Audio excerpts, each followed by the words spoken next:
الحمد لله رب العالمين، والصلاة والسلام على سيد الأنبياء والمرسلين وعلى آله وأصحابه أجمعين، أما بعد، فقد قال الله تبارك وتعالى في القرآن المجيد والفرقان الحميد: أعوذ بالله من الشيطان الرجيم، بسم الله الرحمن الرحيم،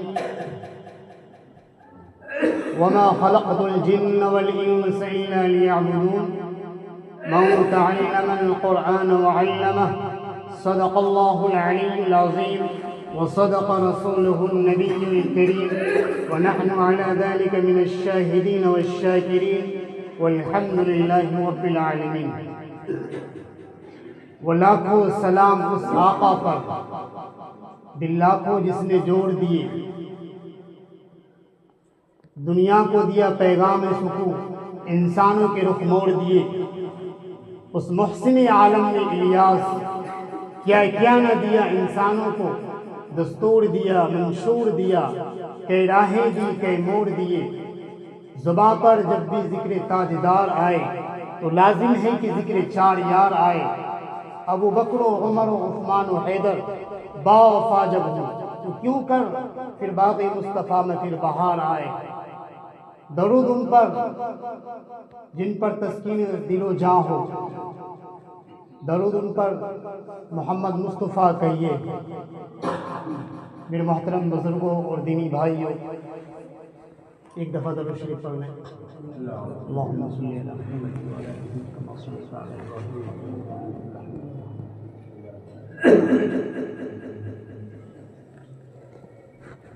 اللہ تبارک و تعالیٰ کا بہت بڑا احسان ہوا، کرم ہوا کہ اس نے ہم سب کو تمام ضروریات سے نکال کر، تمام مشغولیات سے نکال کر اپنے پاک گھر میں آنے کی توفیق عطا فرمائی۔ اور اللہ تبارک و تعالیٰ کا سب سے بڑا احسان و کرم یہ ہوا کہ اس نے ہم سب کو ایمان والے گھر میں پیدا فرمایا۔ میرے محترم بزرگوں اور دینی بھائیوں، ابھی انسان جو دین میں جڑا ہوا ہے، جو دین کے راستے پر چل رہا ہے، یہ ہمارے بڑوں کی بہت بڑی قربانی ہے۔ میرے محترم بزرگوں اور دینی بھائیوں، انسان کہیں جانے کے لیے، کچھ کرنے کے لیے سب سے پہلے تیاریاں کرتا ہے، اس کے بعد اس راستے کو اختیار کرتا ہے یا اس کام کو کرتا ہے۔ اسی طریقے سے ہمارا دین کا کام ہے۔ آج کل کچھ وقت لگا کر بہت سارے حضرات اپنے آپ کو ایسے سمجھتے ہیں کہ ہم علماء کرام سے آگے بڑھ گئے ہیں۔ میرے محترم بزرگوں اور دینی بھائیوں، 4 ماہ لگانے کے بعد، یہ 40 دن لگانے کے بعد آپ ان علماء کی جو مسلسل 8 سال تعلیم حاصل کر کے اس کے بعد فرائض انجام دیتے ہیں، ان کے مقابلے میں آپ کھڑے نہیں ہو سکتے ہیں۔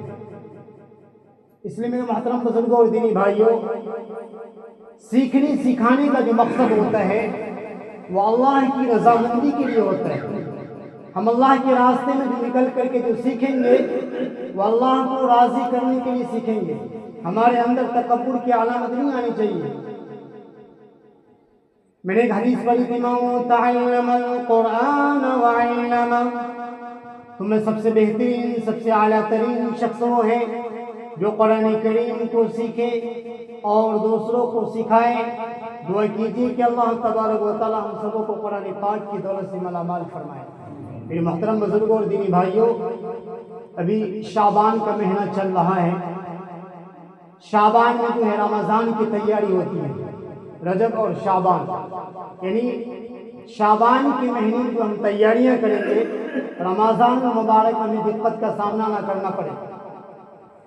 شعبان شہری و رمضان شہر اللہ، نبی علیہ الصلوۃ والسلام فرماتے شعبان میرا مہینہ ہے اور رمضان اللہ تبارک و تعالیٰ کا مہینہ ہے۔ شعبان کے مہینے میں کثرت سے توبہ استغفار کریں، تسبیحات پڑھیں، قرآن کریم کی تلاوت کریں، روزے رکھیں، نفل نماز ادا کریں، جو آگے ہمیں دقت کا سامنا نہ کرنا پڑے۔ حدیث ہے جس نے قرآن کو صحیح پڑھا ہوگا، قرآن کو صحیح طریقے سے سیکھا ہوگا، قرآن کریم کو صحیح سے یاد کر کے رکھا ہوگا، اس حافظ قرآن کو قیامت کے دن 3 انعامات سے نوازے جائیں گے۔ پہلا انعام حافظ قرآن کو یہ دیا جائے گا، حافظ قرآن ان کے والدین کو کل قیامت کے دن سورج سے بھی زیادہ روشن تاج پہنایا جائے گا۔ غور کرنے کا مقام ہے، جب ان کے والدین کو اس گراں قدر انعام سے نوازا جائے گا تو خود پڑھنے والے کا مقام اور مرتبہ کا کیا عالم ہوگا۔ اس لیے جس نے قرآن پڑھا اور اس پر عمل کیا، یعنی اس کو سمجھ کر کے پڑھا اور ہمیشہ پڑھتا رہا، ان کے والدین کو پہلا انعام حافظ قرآن کو یہ دیا جائے گا۔ حافظ قرآن کو دوسرا انعام یہ دیا جائے گا، حافظ قرآن سے کہا جائے گا قرآن پڑھتا جا اور جنت کے درجوں پر چڑھتا جا اور ٹھہر ٹھہر کے پڑھ، جیسا کہ تو دنیا میں ٹھہر ٹھہر کے پڑھا کرتا تھا، بس تیرا مقام اور ٹھکانہ وہی ہے جہاں تو آخری آیت پر پہنچے۔ میرے محترم بزرگوں اور دینی بھائیوں، حافظ قرآن شروع کرے گا، پڑھتا جائے گا، پہلی منزل، دوسری منزل، تیسری منزل، حافظ قرآن کہے گا بس کہا جائے گا نہیں، پڑھتا جا، جہاں تک آخری منزل ہو وہاں تک پڑھتا جا۔ حافظ قرآن کو دوسرا انعام یہ دیا جائے گا۔ میرے محترم بزرگوں اور دینی بھائیوں، آخری انعام بتانے سے پہلے میں اپنا ایک واقعہ بتلاتا چلوں۔ ایک بہت غریب آدمی تھا، بہت مزدور آدمی تھا، یعنی پورے دن میں جتنا کماتا تو شام تک وہ خرچ کرتا۔ ایک روز مزدوری کر کے مارکیٹ سے واپس اپنے گھر کی طرف آ رہا تھا، ایک دکان میں دیکھا بہت بھیڑ ہے۔ جب دکان پہ گیا، موٹی موٹی کتابیں رکھی ہوئی ہیں اور لوگ انہیں لے رہے ہیں، تو اس نے معلوم کیا کہ دکاندار ان کی فضیلت بتلائی اور لینے والے بھی ان کی فضیلت بتلائی ان کو کہ یہ قرآن کریم ہے، دنیا کے اندر ساری چیزیں ایک طرف اور قرآن کریم کو ایک طرف، پھر بھی مقابلہ نہیں کر سکتا ہے۔ ان کے دل میں ایک تصور آیا، خیال آیا کہ ہم نے جتنی مزدوری کیا تھا پورے دن میں، ان پیسوں کا قرآن کریم کو ہدیے میں لے لیا جائے۔ قرآن کریم کو لے لیا۔ اب جب گھر پہ پہنچتا ہے، دروازے پہ دستک دیتا ہے، بیوی پوچھتی ہے کون؟ آج کل کی طرح حالات یہ نہیں تھا، ہم ڈائریکٹ گھر کے اندر پہنچ رہے ہیں۔ پہلے کا ماحول اور حدیث سے بھی یہی آتی ہے کہ سب سے پہلے دروازے کے اندر جانے سے پہلے سلام کا ماحول بنا ہے۔ اگر عورتیں بے پردے کی بیٹھی ہوئی ہیں وہ پردے میں آ جائیں، دروازے کے اندر جانے سے پہلے سلام کا اہتمام کرے، یہ سنت طریقہ ہے۔ تو سلام کیا انہوں نے، بیوی پوچھتی ہے کون؟ تو اس نے کہا شوہر۔ کیا لائے؟ پورے دن میں کما کر کے لائے، کیونکہ بچے صبح سے بھوکے ہیں۔ ان کا شوہر کہنے لگا ہم نے پورے دن میں جتنا کمایا تھا ان پیسوں کا ہم نے قرآن کریم کو ہدیے میں لے لیا۔ اب بیوی کہتی ہے بچے تو صبح سے بھوکے ہیں۔ تو ان کا شوہر کہنے لگا بچوں سے کہہ دو کہ کل گوشت پکے گا، گوشت کے ساتھ کھا لینا۔ بچے سمجھدار تھے، صبردار تھے، بچے سو گئے، آرام کرنے لگے۔ اب گھر پہ تو قرآن کریم کو لے آئے، اب قرآن کریم کو رکھا کہاں جائے؟ آج کل کے تو یہ نہیں ہے کہ ہم بچی کو جو شادی دلواتے ہیں سارے سامان کے ساتھ قرآن کریم میں دیتے ہیں، 3 بچے ہونے کے باوجود قرآن کریم کو کبھی کھول کر کے نہیں دیکھتے۔ میرے محترم بزرگوں اور دینی بھائیوں، دونوں میاں بیوی میں آپس میں مشورہ ہوا کہ قرآن کریم کو آدھی رات صرف آپ رکھیں گے اور آدھی رات ہم رکھیں گے۔ واقعات کے اندر بتلایا جاتا ہے قرآن کریم کو رکھنے کی وجہ سے دونوں میاں بیوی حافظ قرآن ہو گئے پوری رات۔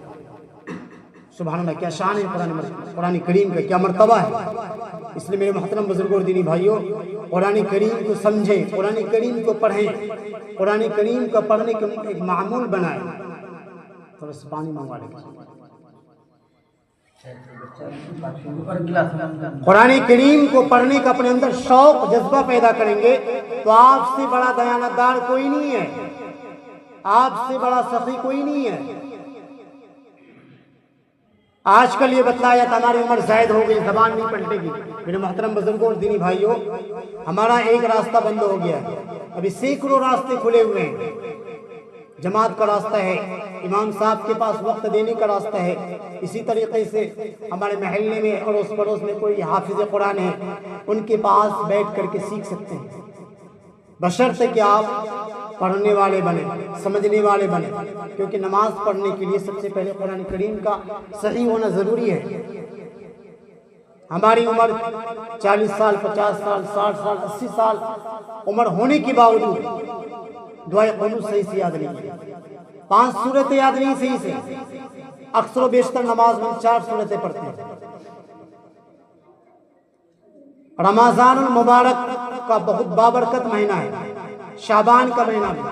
میرے محترم بزرگوں، آپ اگر چاہیں گے آرام سے رمضان المبارک کے اندر ایک پر آرام سے سیکھ سکتے ہیں۔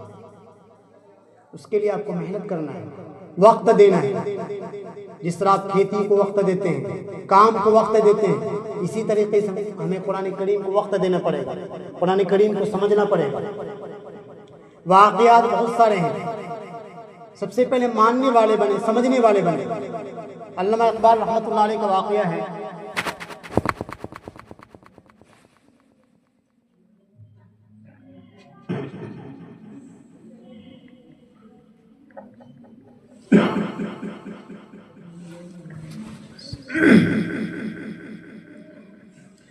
علامہ اقبال رحمۃ اللہ علیہ